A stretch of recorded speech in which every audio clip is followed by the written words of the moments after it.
কি অবস্থা সবার?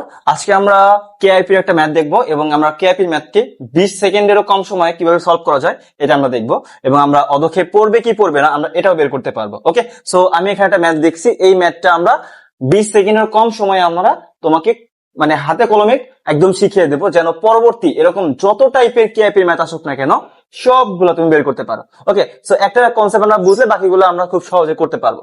আচ্ছা, এখানে একটা আমরা কোশ্চেন দিয়ে রাখছি, যেখানে একটা পাত্র আছে, এখানে একটা পাত্র আছে, এই পাত্রের মধ্যে তোমার আছে হলো সিলভার নাইট্রেট আছে, যার ঘনমাত্রা 0.1, আয়তন দেওয়া আছে 500 ml। এই পাত্রে সিলভার সোডিয়াম ক্লোরাইড আছে, এর ঘনমাত্রা 0.2, 300 ml। এবং এখানে বলে দিছি কি সিলভার ক্লোরাইডের কেএসপি দেওয়া আছে 1.2 10⁻⁵।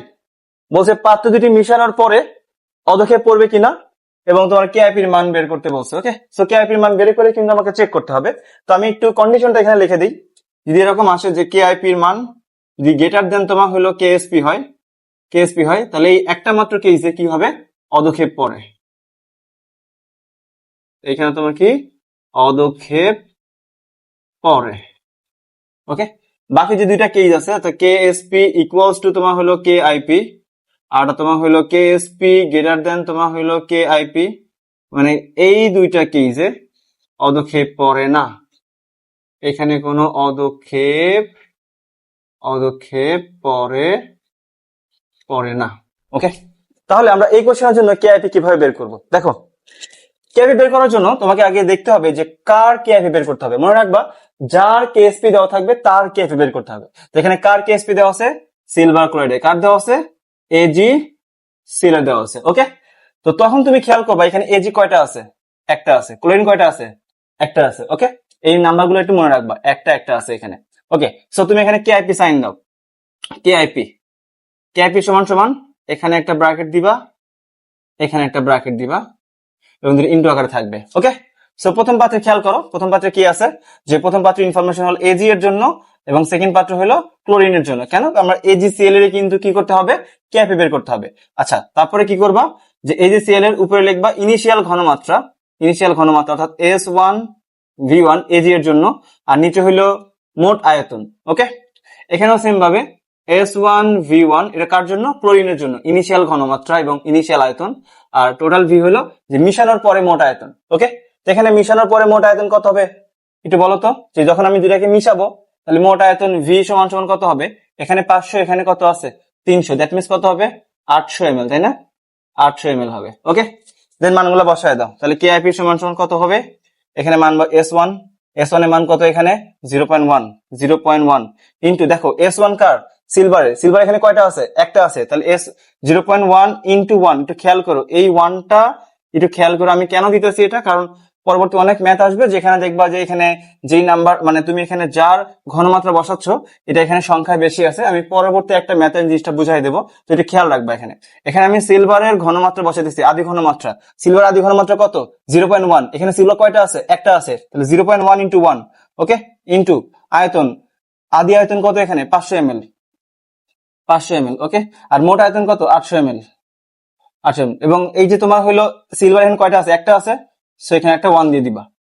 ওকে, সেকেন্ড আসো, এখানে তোমার হলো কার জন্য, এটা ক্লোরিন ইনফরমেশন। ক্লোরিন আদি পাত্রে ঘনমাত্রা কত 0.2। ক্লোরিন কয়টা আছে এই পাত্রে, একটাই আছে, তাহলে 0.2 ইন্টু 1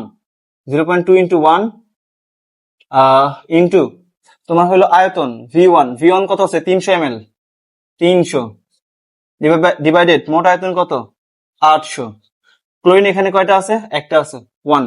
এন্ড এই জিনিসটাকে তুমি ক্যালকুলেটরে করে খুব সহজেই বের করে ফেলতে পারবা, কত আসে 0.1 ইন্টু 500, 0.1 ইন্টু 500 ভাগ তোমার হলো 800 এত ইন্টু 0.2 ইন্টু 300 ডিভাইডেড বাই 800, তাহলে কত আসে এখানে 4 ইন্টু 10 টু দি পাওয়ার কত আসে, আমি লিখে রাখি 4 ইন্টু 6875 ইন্টু 10 টু দি পাওয়ার -3। দেখো তো এটা তোমার কি আসছে ভাইয়া, এটা তোমার হলো কেআইপি আসছে। আর আমার হলো কেএসপি দেওয়া ছিল কত 1.2 10 টু দি পাওয়ার -5, এখানে -3 আছে, তাহলে বড় কে, এখানে অবশ্যই কেআইপি বড়, দ্যাট মিনস এখানে কেআইপি গ্রেটার দেন তোমার হলো কেএসপি। ওকে, তার মানে এখানে কি হবে, অদক্ষেপ পড়বে।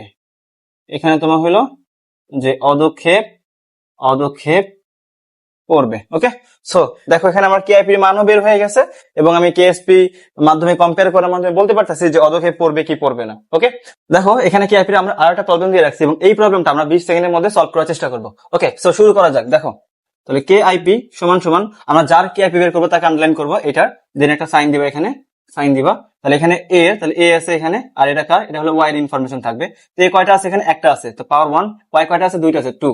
ওকে, তাহলে এখানে কি S1, এখানে V1, এখানে বড় ভি, এখানে তোমার হল S1, এটা V1, এখানে হলো বড় ভি। দেন এখানে S1 হলো এর ঘনমাত্রা, আদি ঘনমাত্রা কত, 0.2, তো 0.2 ইন্টু এ কয়টা আছে এখানে, তিনটা আছে, ইন্টু 3 ইন্টু আয়তন কত এখানে 300 ml, 300 ডিভাইডেড বাই মোট আয়তন 300 যোগ 400 কত 700, এত পাওয়ার 1। দেন এখানে ওয়াই ইনফরমেশন, ওয়াই এর আদি ঘনমাত্রা কত, 0.3 ইন্টু ওয়াই কয়টা আছে এখানে, দুইটা আছে, 2 ইন্টু আয়তন কত এখানে 400 ml, 400 ডিভাইডেড বাই মোট আয়তন কত 700, পাওয়ার কত এখানে 2। দেন এটাকে ক্যালকুলেট করলে আমার অ্যান্সার চলে আসবে। আমি যদি ক্যালকুলেট করি তাহলে আমার আনসার আসে হলো 0.0302। এটাকে যদি আমি ইঞ্জিনিয়ারিং ফর্মে লিখি তাহলে কত আসে, 3.02 ইন্টু 10⁻²। দেখো তো -2 আমার হলো কেআইপি কত ছিল, কেএসপি কত ছিল, 10⁻³ ছিল, আর এখানে 10⁻² আছে। দ্যাট মিনস এখানে কি আমার হলো, এটা তোমার হলো কেআইপি কেএসপি থেকে বড়। দ্যাট মিনস এখানে অদক্ষেপ পড়বে, অদক্ষেপ অদক্ষেপ পড়বে। ওকে, ক্লিয়ার। দেখো এই টাইপের যত ম্যাথ আছে সবগুলো তোমরা সেম কনসেপ্টে তোমরা বের করতে পারবা।